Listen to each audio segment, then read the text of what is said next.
Soc Lluís Domènech Girbau, besnet de Lluís Domènech i Muntaner, que fou l'arquitecte de l'Hospital de Sant Pau.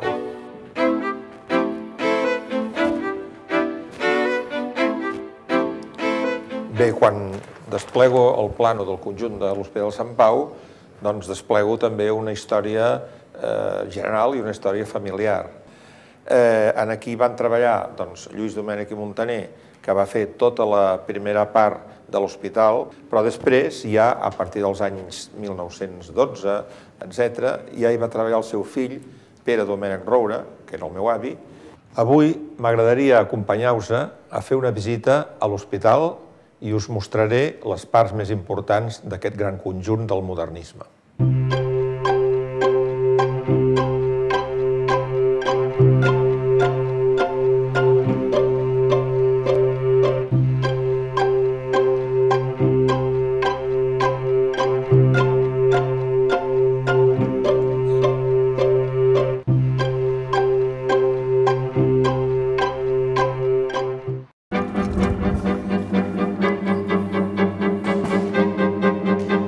Ara estem a la biblioteca davant d'un dels exemples típics de les construccions de l'Hospital de Sant Pau, que és el sistema de parets, de murs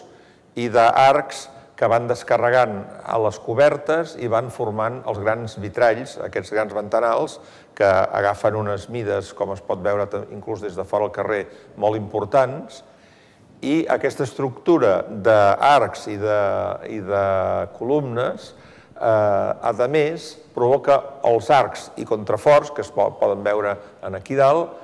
que són els que descarreguen la coberta. Aquesta volta, a part del seu valor constructiu, té un valor afegit importantíssim, que és la seva ornamentació. Comença en la pròpia traceria de tradició àrab, però segueix amb els motius tant de ceràmica típica espanyola com de vidriat i, sobretot, en els símbols que la pròpia ceràmica va narrant. Hi han inscrites una sèrie de qüestions, la primera de les quals és el cognom, el nom i el cognom, la P de Pau i Gil del cognom del mecenes que va subvencionar, va pagar la construcció de la primera part de l'Hospital de Sant Pau. Evidentment, també hi ha moltes al·lusions a la Creu, perquè era l'Hospital de la Santa Creu, i a l'escut de Catalunya, que va apareixent en diferents llocs. L'important d'això és veure com la decoració, l'ornamentació, no són fets puntuals afegits a l'arquitectura, sinó que estan fosos dintre de la pròpia arquitectura i creen un ambient. Som a la sala d'actes de l'hospital, que és la peça central i important, representativa, d'una sèrie de qüestions arquitectòniques que Domènech va introduir en aquest edifici. A partir de la caixa de murs bàsica de tot el pavelló, que veiem foradada pels grans finestrals, s'introdueix una segona estructura, que és la pròpia estructura de la sala, amb aquests pilars exempts. Aquests pilars aguanten aquests grans arcs i aquests grans arcs transmeten el seu recolzament a les voltes, amb aquests revoltons tan típics també de la paleteria de l'arquitectura catalana, i al mateix temps aquesta estructura de la pròpia sala entra en relació amb l'estructura de la part del davant del pavelló d'administració, generant aquesta volta creuada que transmet l'espai cap a la part del davant del pavelló. No sols acaba aquí, sinó que llavors la pròpia portalada té la seva pròpia estructura, el propi frontal té la seva pròpia estructura, tot es va explicant a través de diferents sistemes d'estructures subordinades a la més general de totes, que és la del gran edifici de parets de totxo. Una altra de les característiques més importants de l'hospital és aquesta alliberació del mur foradant-lo amb grans finestrals. Això és un recurs que Domènech i Muntaner va fer a moltes obres, des de la primera del cafè-restaurant fins al Palau de la Música, de tal manera que algun crític o arquitecte ha parlat que era una mena de precedent dels murs cortina de l'arquitectura actual.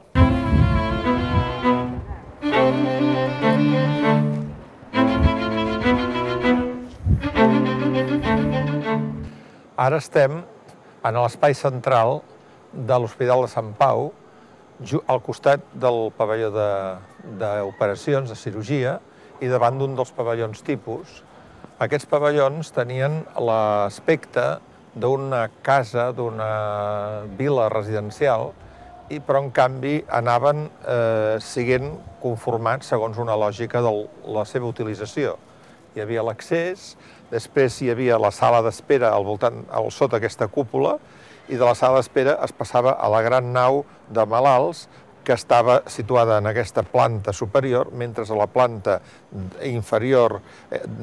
semisoterrània hi havia els serveis mèdics. A l'altra banda hi havia la torre aquesta que simbòlicament remata la façana, però que al mateix temps era el dipòsit de l'aigua individual de cada pavelló. Ara, des d'aquest espai central de l'hospital, anem a penetrar a l'espai interior,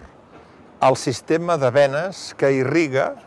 que comunica i que vitalitza tots els diferents pavellons. Aquí hi ha una de les entrades i des d'aquí, pels passos subterranis, anirem comunicant com si fos el sistema sanguini de tot aquest element hospitalari.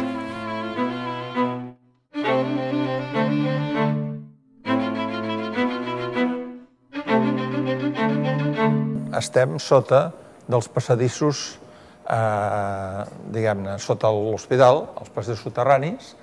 que servien per portar les instal·lacions, concretament la calefacció, sobretot, i l'aigua i els gasos, servien per traslladar els malalts i també pels diferents subministres que anaven a parar en els diferents pavellons. Com veieu, aquí encara aquests passadissos tenen plena utilització i compleixen la funció per la qual van ser pensats. Aquest edifici, o suma d'edificis, és un dels exponents més importants del modernisme, no sols perquè és el de tamany més gran de tots els edificis modernistes que hi ha a Catalunya, sinó perquè gràcies al seu tamany i varietat es donen una sèrie d'aspectes, de situacions espaials, d'efectes decoratius, de solucions constructives, com no hi ha cap més a Catalunya. I, per altra banda, el que és important, perquè tot edifici ha de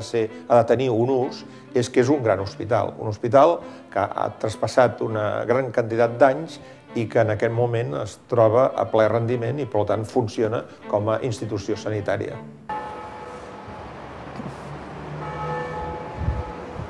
Bé, amb això hem acabat la visita, una visita breu a l'Hospital de Sant Pau,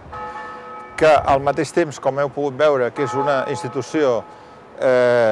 hospitalària moderna i que funciona i que està ficada dintre del teixit viu de la ciutat, és un dels monuments declarat monument històric de la humanitat, és un dels monuments urbanístics i arquitectònics més importants de Catalunya.